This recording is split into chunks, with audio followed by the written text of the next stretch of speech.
கோலி talk Kollywood news. இளவட்டங்களை ஓரங்கட்டின ஸ்ரீதேவி. இங்கிலீஷ் விங்கிலீஷ் படத்தை அடுத்து ஸ்ரீதேவி முக்கிய வேடத்துல நடிச்சிட்டு வரும் படம் புலி. இந்த படத்துல ஒரு தேசத்து ராணியாவே அவங்க நடிச்சிட்டு இருக்காங்க. இந்த படத்துக்காக கதாநாயகிகளை மாதிரி தானும் உடல் எடையை குறைச்சிட்டு நடிக்கும் ஸ்ரீதேவி ஒரு முத்த காட்சியில நடிச்சிருக்கிறதா பரபரப்பு செய்திகள் வெளியாகிக்கிட்டு இருக்கு. இந்த நிலையில படத்துல விஜய்க்கு அடுத்தபடியா ஸ்ரீதேவிக்கு தான் முக்கியமான வேஷம்னு சொல்லப்படுது.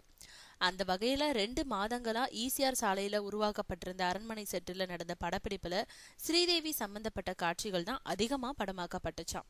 மேலும் புலி படத்துல ஸ்ருதிஹாசன், ஹன்சிகான்னு 2 முன்னணி கதாநாயகிகள் இருந்த போதும் அவங்களுக்கு பாடல் காட்சிகள்ல வந்து செல்லும் வழக்கமான கதாநாயகி வேஷங்கள் தான் கொடுக்கப்பட்டிருக்காம்.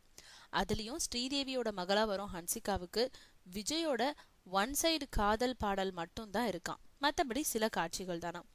அந்த வகையில மேற்படி 2 இளவட்ட நடிகைகளுமே மாஜி ஹீரோயினான ஸ்ரீதேவி ஓரங்கட்டிட்டாங்களாம். அந்த அளவுக்கு அவங்களோட கதாபாத்திரத்தை படத்துல தூக்கலா வச்சிருக்காராம் இயக்குனர் சிம்புதேவன்.